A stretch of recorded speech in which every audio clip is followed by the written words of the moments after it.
गुरुर्विष्णु गुरुर्देवो महेश्वरः गुरु साक्षात् परब्रह्म तस्मै श्री गुरवे नमः। ध्यान मूलो गुरुमूर्ति पूज्य मूलो गुरुपाद मंत्र मूलो गुरुवाक्य मुक्ति मूलो गुरुकृपा। ಶ್ರೀ ಜಗದ್ಗುರು ಸಿದ್ಧಾರೂಢರ ಪಾದಕಮಲಗಳಿಗೂ ಗುರುನಾಥರೂಢರ ಪಾದಕಮಲಗಳಿಗೂ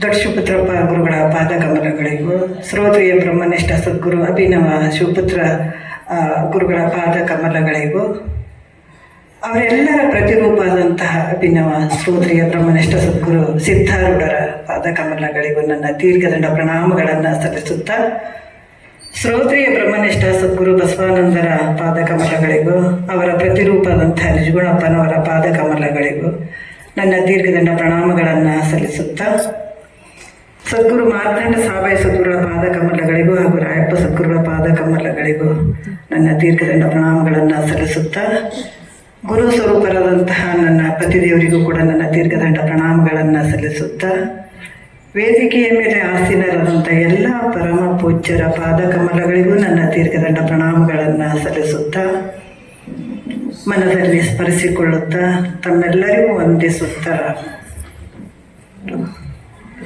ಇವತ್ತಿನ ಅಷ್ಟು ಅದ್ಭುತವಾದಂಥ ವಿಚಾರಗಳು ಹೇಳ್ತಾ ಇದ್ದಾರೆ ಗುರುಗಳು ನಮಗೆ. ಒಂದು ಪುಣ್ಯದ ಸಮಯ ಅಂತ ಅಂದ್ಕೊಳ್ಬೇಕು. ಒಂದು ನದಿ ಉಗಮ ಸ್ಥಾನ ಅಂತ ಹೇಳಿಬಿಟ್ಟು ಆ ಉಗಮ ಸ್ಥಾನಕ್ಕೆ ನಾವು ಹೋಗಿ ಪವಿತ್ರವಾಗಿ ಬರ್ತೀವಿ, ಎಲ್ಲ ಒಂದು ಪುಣ್ಯ ಸಂಪಾದನೆ ಆಗ್ತದೆ ಅನ್ನುವಂಥ ಭಾವದಲ್ಲಿ ಎಲ್ಲ ಉಗಮ ಸ್ಥಾನಗಳಿಗೆ ಹೋಗಿ ನಾವು ತೀರ್ಥಯಾತ್ರೆ ಅವೆಲ್ಲ ಮಾಡ್ತೀವಿ. ನಿಜವಾದ ಒಂದು ಉಗಮ ಸ್ಥಾನ, ಜ್ಞಾನದ ಉಗಮ ಸ್ಥಾನ ಅಂದ್ರೆ ನಮಗೆ ಇದು ಈ ಪವಿತ್ರ ಸ್ಥಾನ. ಯಾಕಂದ್ರೆ ನಮಗೆ ಜ್ಞಾನವನ್ನು ಪಡ್ಕೊಳ್ಬೇಕಾದ್ರೆ ನಾವು ಕಾಶಿಗೆಲ್ಲ ಹೋಗಿ ಅಥವಾ ಸಂಸ್ಕೃತ ಪಂಡಿತರ ಹತ್ರ ಹೋಗಿ ನಾವು ಇದನ್ನು ಸಂಸ್ಕೃತ ಭಾಷೆಯನ್ನು ಅಭ್ಯಾಸ ಮಾಡಿ ಜ್ಞಾನವನ್ನು ಸಂಪಾದನೆ ಮಾಡ್ಕೊಳಕ್ಕೆ ಆಗ್ತಿರ್ಲಿಲ್ಲ. ನಮಗೆ ನಾವೆಲ್ಲಿ ಇದ್ದಲ್ಲಿ ಕೂತ್ಕೊಂಡು ಗುರುಗಳ ಮುಖಾಂತರ ಇಂಥ ಒಂದು ವೇದ ಉಪನಿಷತ್ತಿನ ಒಂದು ಸಾರ, ನಿಜಗೊಂಡರು ಬರೆದಂಥ ಒಂದು ಗ್ರಂಥ, ಅದು ಬಹಳಷ್ಟು ಕಠಿಣವಾದಂಥದ್ದು ಆದರೂ ಕೂಡ ನಾವು ಓದಿದ್ರೆ ಅರ್ಥ ಆಗಂಗಿಲ್ಲ. ಅದು ಗುರು ಕೃಪನೇ ಬೇಕಾದ. ಅದ್ರ ಒಳಗಡೆ ವಿಷಯಗಳು ನಮ್ಗೆ ಅರ್ಥ ಆಗಬೇಕಾಗಿತ್ತು, ಅನುಭವ ಆಗಬೇಕಾಗಿತ್ತಂದ್ರೆ ನಮಗೆ ಗುರುಕೃಪ ಬಹಳ ಮುಖ್ಯ. ಅದರಲ್ಲಿ ಆ ಗುರುವಿನ ಕೃಪೆಯನ್ನು ಪಡ್ಕೊಂಡು ಮುಮುಕ್ಷುಗಳು ಮತ್ತು ಎಲ್ಲರಿಗೆಲ್ಲ ಇದು ಮುಮುಕ್ಷತ್ವ ಭಾವ ಬಂದಂಥವರಿಗೆ ಈಜಿಯಾಗಿ ಆ ನಿಜಗೊಂಡ್ರ ಶಾಸ್ತ್ರವನ್ನು ಕನ್ನಡದಲ್ಲಿ ಅದನ್ನು ಅದ್ಭುತವಾಗಿ ನಾವು ಅದನ್ನು ಸ್ವೀಕಾರ ಮಾಡೋದು ಅಂಥ ಅಡಿಗೆಯನ್ನು ಮಾಡಿಟ್ಟಂಥದ್ದು ಇದೇ ಸ್ಥಾನ. ದೊಡ್ಡ ಶಿವಪುತ್ರಪ್ಪ ಗುರುಗಳು ಬರೆದಂಥದ್ದು ಈ ಒಂದು ಪುಣ್ಯದ ಕ್ಷೇತ್ರ ಇದೆ. ಇಂಥ ಒಂದು ಉಗಮ ಸ್ಥಾನ, ಜ್ಞಾನದ ಉಗಮ ಸ್ಥಾನ ನಮ್ಮೆಲ್ಲರಿಗೂ ಬಹಳಷ್ಟು ವಿಷಯಗಳನ್ನು ನಮ್ಗೆ ತಿಳಿಸಿದ್ದಾರೆ. ಅಡುಗೆ ಮಾಡಿಟ್ಟು ಇದ್ದಾರೆ, ಸುಮ್ಮನೆ ಊಟ ಮಾಡಬೇಕಷ್ಟೇ. ಅಪ್ಪ ಅಮ್ಮ ನಮ್ಮನ್ನೆಲ್ಲ ಬಂದಕ್ಕೆ ತೊಗೊಂಡೋಗಿದ್ದಾರೆ.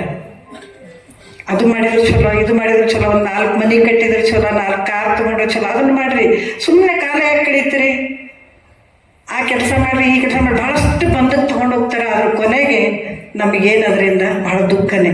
ಇಹದಲ್ಲೂ ದುಃಖ, ಪರಲೋಕದಲ್ಲೂ ದುಃಖ ನಮ್ಗೆ.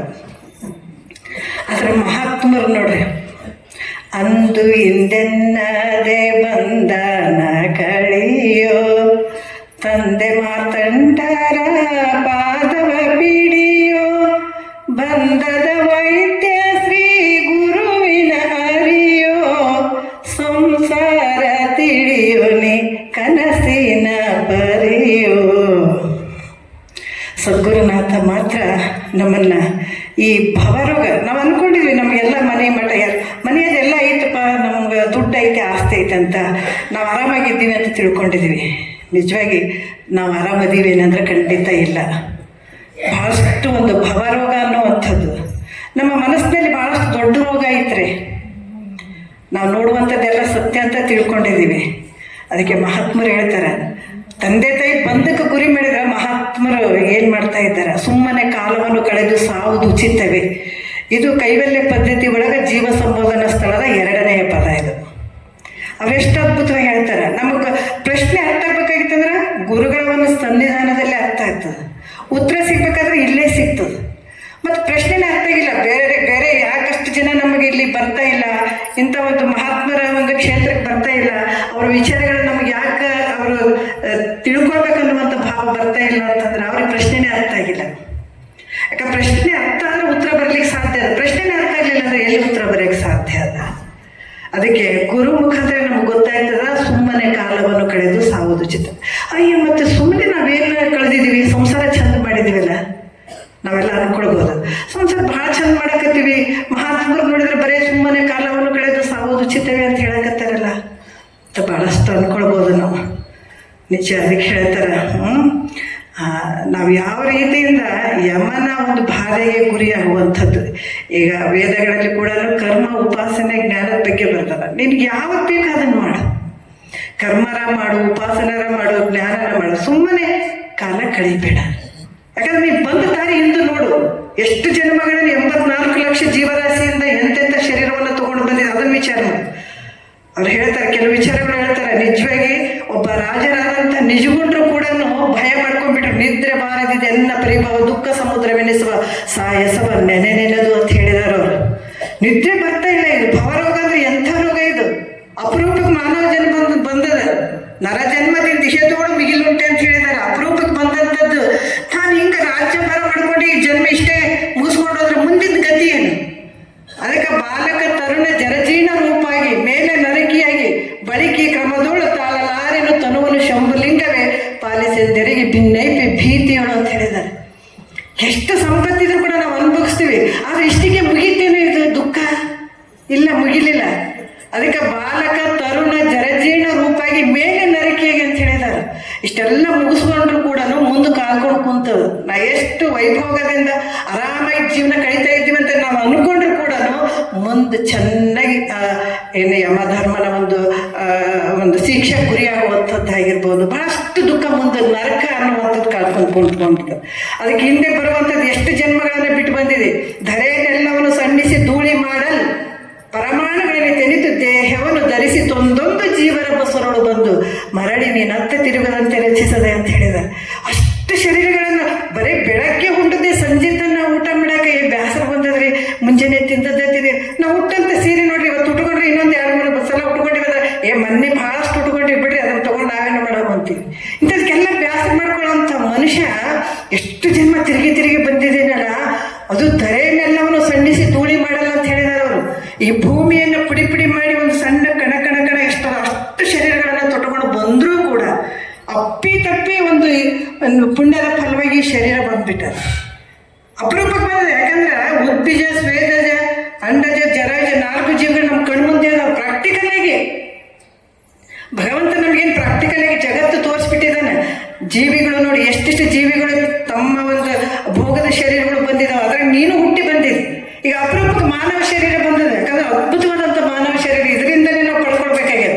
ಈ ಶರೀರವನ್ನು ಬಿಟ್ಟರೆ ಮುಂದೆ ಯಾವ ಜನ್ಮಕ್ಕೂ ಇಂಥ ಆನಂದವನ್ನು ಪಡ್ಕೊಳ್ಳೋಕೆ ಸಾಧ್ಯ ಇಲ್ಲ, ಇಂಥ ದುಃಖವನ್ನು ನಿವೃತ್ತಿ ಮಾಡ್ಕೊಳ್ಳೋಕ್ಕೂ ಸಾಧ್ಯ ಇಲ್ಲ.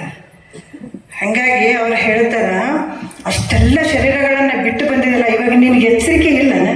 ಮತ್ತು ಅದೇ ಒಂದು ಮಾಮೂಲಿ ಶರೀರಗಳು ಬರ್ತಾವಲ್ಲ, ಮತ್ತು ಅದೇ ದುಃಖಕ್ಕೆ ಹೋಗಬಾರ್ದು ಅನ್ನುವಂಥ ಭಾವ ನಿನಗಿಲ್ಲೇನ?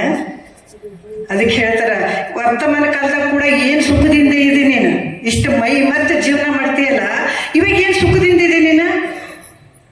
ಅದಕ್ಕೆ ಜನನ ಮರಣ ರುಜ ಭಯ ಶೋಕ ಜರೆ ಬಡತನ ಪರಸೇವೆ ಯಾಚನೆ ಹಾನಿ ವಿಷಯ ವಿರಹ ಸಂತಾಪ ಚಿಂತನೆಗಳು ನಿನಗಾಗದೆಯ ಬುದ್ಧಿಗಲಿಯದೆ. ನೋಡ್ರಿ, ಈ ಮಾತು ಗುರುನಾಥ ಒಬ್ಬನೇ ಹೇಳ್ತಾನೆ, ಬೇರೆ ಎಲ್ಲೂ ಹೇಳಂಗಿಲ್ಲ. ಬಂಧುಗಳಾದವರು ಬಂದುಂಡು ಹೋಗೋರು ಬಂಧನ ಕಳೆಯಲಾರರು, ಗುರುವಿನ ಬಂಧುಗಳುಂಟೆ ಸರ್ವಜ್ಞ. ಯಾಕೆ ಇಷ್ಟೆಲ್ಲ ಕರೆದು ಬಿಟ್ಟು ನಮ್ಮನ್ನೆಲ್ಲ ಇವರೆಲ್ಲ ಯಾಕೆ ಹೇಳ್ತಾ ಇದ್ದಾರೆ? ಎಚ್ಚರಿಕೆ ಆಗಲಿ. ನಿಮ್ದು ಸಂಸ್ಕಾರದೊಳಗೆ ಸೂಕ್ತವಾದಂಥ ವಿಷಯಗಳು ಅಡಗಿರ್ತಾವೆ, ಹಿಂದಿನ ಸಂಸ್ಕಾರದ್ದು.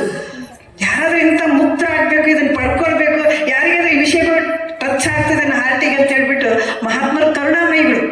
ಈ ಮಾನವ ಶರೀರ ಬಂದಾವ, ಸುಮ್ಮನೆ ಲೌಕಿಕ ಪ್ರಪಂಚ ನಂಬ್ಯಾವ, ಅದು ಶಾಶ್ವತ ಅನ್ನೋದು ಶಾಶ್ವತ ಅಲ್ಲದು. ಇಹದಲ್ಲೂ ಸುಖ ಇಲ್ಲ, ಪರಲೋಕದಲ್ಲೂ ಸುಖ ಇಲ್ಲ. ಒಂದು ವಿಷಯ ಒಂದರ ಅವ್ರಿಗೆ ಟಚ್ ಆಗಿ ಈ ಜನ್ಮವನ್ನು ಸಾರ್ಥಕ ಮಾಡಿಕೊಂಡರು ಅನ್ನುವಂಥ ಕಳಕಳಿ ಮಹಾತ್ಮರದು. ಹಾಗಾಗಿ ಇಂಥ ವಿಚಾರಗಳನ್ನು ಹಮ್ಮಿಕೊಳ್ತಾರಲ್ರ. ಅದಕ್ಕೆ ಅವಣಿಸಬಾರದ ಹಲವು ದುಃಖಗಳನ್ನು ಅನವರತ ಅನುಭವಿಸುವ ನಿನಗಿನ ನೋಡ್ರಿ ಎಷ್ಟು ದುಃಖಗಳು ಅದಾವ.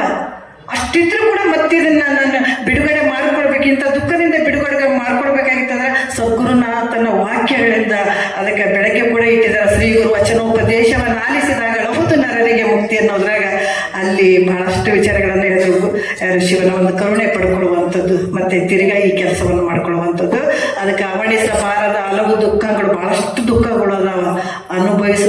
ಅನವರ್ತ ಅನುಭವಿಸುವ ನಿನಗಿನ್ನು ಸವೇದ ಆನಂದಬಹುದು ಎಲ್ಲಿ ಸುವಿಚಾರದಲ್ಲಿ ಮತ್ತೆ ಭಜನೆ ಭಕ್ತಿಗಳನ್ನೆಂಬುದನ್ನು ಅರಿಯದೆ ಸುಮ್ಮನೆ ಕಾಲ ಕಳಿಬೇಡ್ರಪ್ಪ. ಈ ಸಂಸಾರ ಅದು ಯಾವತ್ತೂ ಸುಖ ಕೊಡುವಂಥದ್ದಲ್ಲ. ಮತ್ತು ಸಂಸಾರ ಬಿಟ್ಟು ಹೋಗಿ ಹಿಂಗ ಕೊಡ್ಬೇಕಂದ್ರೆ ಮಠದಾಗ ಕೊಡ್ಬೇಕೇನೋ ಅಲ್ಲಿ ಕೊಡ್ಬೇಕು ಖಂಡಿತ ಇಲ್ಲ. ಆದ್ರೆ ಸಂಸಾರ ಲೌಕಿಕ ಪರಮಾರ್ಥ ಎರಡನ್ನೂ ಮಾಡದೆ ಕೂಡಿ ನಡೆಸುತ್ತೀಯ ನಿಂತು ನಿಜಗೊಂಡು ಹೇಳಿದಾರೆ. ಸಂಸಾರದ ಜೊತೆ ಇದಕ್ಕೂ ಒಂದು ಸ್ವಲ್ಪ ಟೈಮ್ ಇಟ್ಕೊಂಡು ಇದನ್ನು ಮಾಡ್ಕೊಂಡಾಗ ಇದರ ಅದ್ಭುತವಾದಂಥ ಫಲ ಈ ಜನ್ಮ ಸಾರ್ಥಕ ಆಗ್ತದ ಅಂತ ಹೇಳಿ ಸುಮ್ಮನೆ ಕಾಲವನ್ನು ಕಳಿಬೇಡ್ರಿ ಅಂತ ಮಹಾತ್ಮರು ಭಾಳ ಅದ್ಭುತವಾಗಿ ಹೇಳಿದ್ದಾರೆ. ನಾವೆಲ್ಲರೂ ಮಹಾತ್ಮರು ಹೇಳಿದಂಥ ವಿಚಾರಗಳನ್ನ ಬರೀ ನಾವು ಬರೀ ಬಾಯಿಗೆ ನಮಸ್ಕಾರ ಮಾಡ್ತೀವಿ ಅನ್ನೋದಲ್ಲ, ಅವ್ರ ವಾಕ್ಯಗಳನ್ನ ನಾವು ಅಳವಡಿಸ್ಕೊಂಡಾಗ ಅದು ದೊಡ್ಡ ನಮಸ್ಕಾರ ಆಗ್ತದೆ. ಅವ್ರು ಏನು ಹೇಳ್ತಾ ಇದ್ದಾರೆ ಪ್ರತಿಯೊಂದು ವಿಚಾರಗಳನ್ನು ನಾವು ಯಾವಾಗ ಅಳವಡಿಸ್ಕೊಳ್ತೀವಿ ಅದು ಒಂದು ದೊಡ್ಡ ನಮಸ್ಕಾರ ಅಂತ ಆಗ್ತದೆ. ಹಾಗಾಗಿ ನೋಡ್ರಿ, ಯಾರು ನಾವು ಬಂದಿದ್ದೀವಿ ಅಂದ್ರೆ ಒಂದು ಸಂಕಲ್ಪ ಮಾಡಬೇಕು. 20 ಸಲ ಬರೀ ಮನೆ ಕಡೆ